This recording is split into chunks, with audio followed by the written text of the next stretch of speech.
Hello बच्चों, कैसे हैं आप सभी। वीएस क्लासेस में आपका स्वागत है।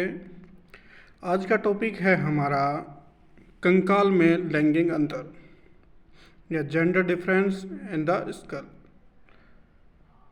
या स्केलेटल्स। ठीक है, तो इस टॉपिक पर आज हम चर्चा करेंगे क्या क्या डिफरेंस होते हैं मेल और फीमेल में, जिससे हम पहचान करें कि ये स्केलेटल सिस्टम जो है वो मेल का है या फीमेल का है। ठीक है, तो आगे बढ़ते हैं हम।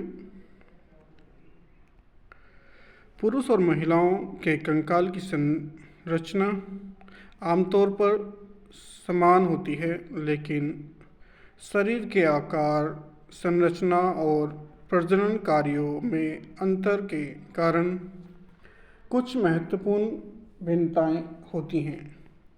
ये भिन्नताएं मुख्य रूप से हार्मोनल और जैविक कारकों से प्रभावित होती हैं। यहाँ पुरुषों और महिला कंकालों के बीच कुछ प्रमुख अंतर दिए गए हैं। जैसे हमारे यहाँ पे सबसे पहला नंबर एक टॉपिक है क्या क्या अंतर हैं, जैसे श्रोणिक या पेल्विक्स। पेल्विस ये होता है हमारा इस तरह से हमने डायग्राम में दिखाया गया है, जो कुल्ले वाला एरिया होता है व्यक्ति का।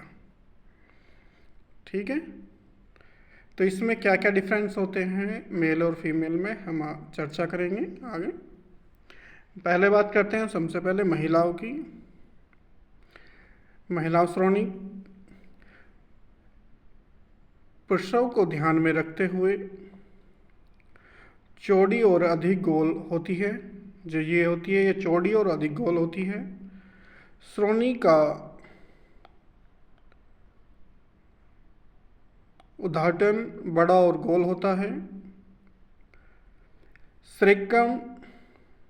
श्रेक्रम या पीठ का निचला हिस्सा छोटा और चौड़ा होता है और प्यूबिक आर्क या प्यूबिक हड्डियों के बीच का कोण अधिक चौड़ा होता है, आमतौर पर 90 डिग्री से अधिक होता है।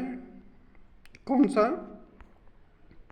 कोण की बात करें, हमारा जो ये हड्डी है, ये इसका जो कोण है, इसको देखा जाए तो ये महिलाओं में 90 डिग्री से भी ज़्यादा खुला हुआ होता है।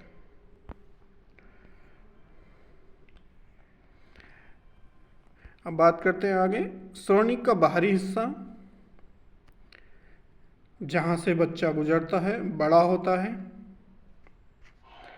जो श्रोणिक का नीचे वाला हिस्सा होता है ये काफ़ी बड़ा होता है।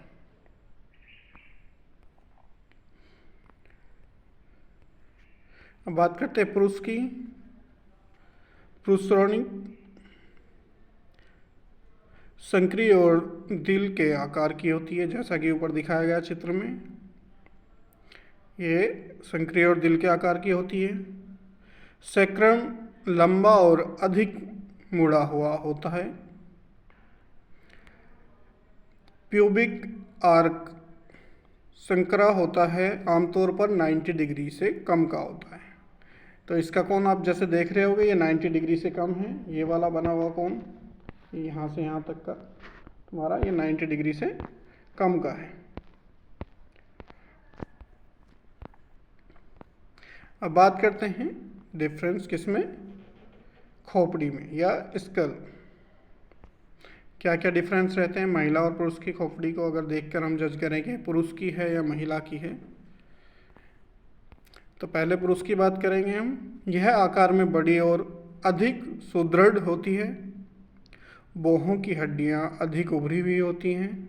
जो भौं की हड्डी हैं ये ज़्यादा उभरी हुई होती हैं और जबड़ा अधिक प्रमुख होता है। माथा अधिक ढलान वाला होता है और मास्टाइड प्रोसेस या कान के पीछे की जो हड्डी है बड़ी होती है। ठीक है, अब वैसे महिला की बात करें महिला की जो खोपड़ी होती है वो छोटी और चिकनी होती है। बाहों की हड्डियां कम उभरी हुई होती हैं और जबड़ा छोटा होता है। माथा अधिक सीधा होता है। ठीक है, नेक्स्ट बात करते हैं हड्डियों का आकार और घनत्व, बोन साइज एंड डेंसिटीज। सबसे पहले पुरुषों की बात करते हैं तो आमतौर पर हड्डियां बड़ी और घनी होती हैं, जिससे हड्डियां मोटी और मजबूत होती हैं।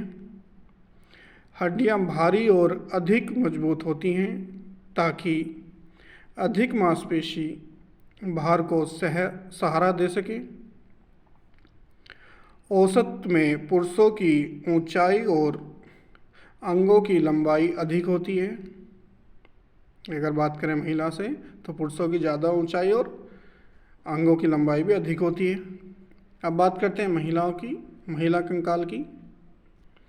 हड्डियां छोटी, हल्की और कम घनी होती हैं। महिलाएं औसतन छोटी होती हैं और उनके अंगों की लंबाई कम होती है। ठीक है, अब बात करते हैं नेक्स्ट में 4 में आता है हमारा वक्ष पिंजर या थोरेसिक केज। तो जो हमारा ये आता है सीने वाला पार्ट, ये किस तरह का रहता है आपको डायग्राम में दिखाई रखा है। अब इसी पे हम चर्चा करेंगे ये महिला और पुरुष का किस किस तरह का रहता है, क्या क्या अंतर है इसमें।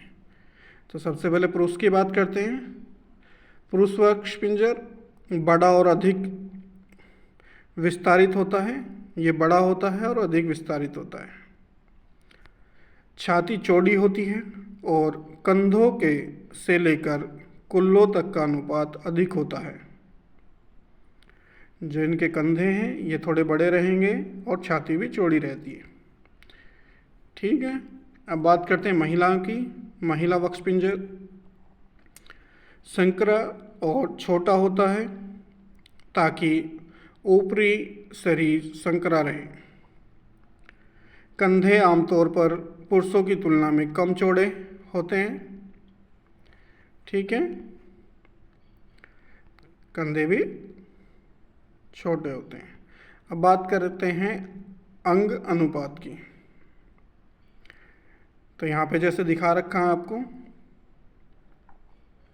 चित्र में भी क्या क्या अनुपात रहता है इनका। वैसे ही हम सबसे पहले पुरुष की बात करते हैं। तो औसतन में पुरुषों के हाथ और पैर शरीर के अनुपात में लंबे होते हैं।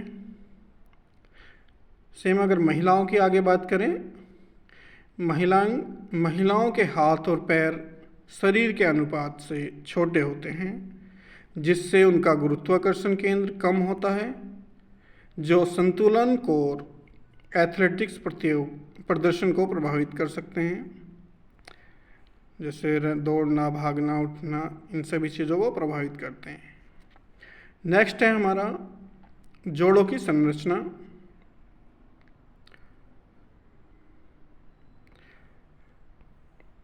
तो जोड़ों की संरचना पे जिस तरह के हमने चित्र में आपको दिखा रखा है किस किस तरह के जोड़ होते हैं। तो ये सभी जोड़ मेल और फीमेल दोनों में पाए जाते हैं, लेकिन इनमें कुछ डिफरेंस होते हैं। जैसे पुरुषों की बात करें, पुरुष जोड़ जो होते हैं वो बड़े और अधिक मजबूत होते हैं ताकि अधिक मांसपेशी भार और शक्ति का समर्थन कर सकें। सेम अगर महिलाओं की बात करें तो छोटे और अधिक लचीले होते हैं, विशेषकर कुल्लों और श्रोणिक के क्षेत्र में, जो प्रसव में मदद करते हैं। ठीक है, आगे बात करते हैं मांसपेशियों के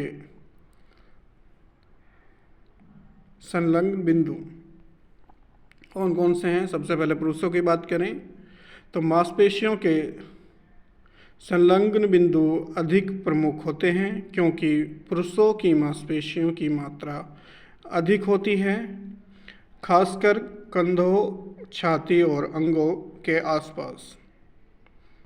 अगर महिला की बात करें तो महिला की मांसपेशियों के संलग्न बिंदु को कम प्रमुख होते हैं क्योंकि महिलाओं की मांसपेशियों की मात्रा अपेक्षाकृत कम होती है।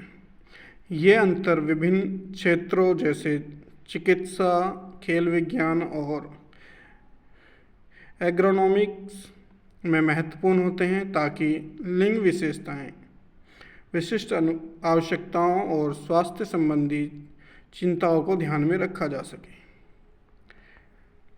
ठीक है, तो क्या क्या डिफरेंस हैं ये सभी आपको आज समझ में आ गए होंगे इस टॉपिक में। मुझे उम्मीद है आप अच्छे से समझ गए होंगे कि महिला और पुरुष के जो कंकाल होता है उसमें क्या क्या अंतर रहते हैं और किस तरह से हम पहचान करें। तो आज का टॉपिक ये हमारा यहीं समाप्त होता है। मिलते हैं नेक्स्ट क्लास में। Okay class.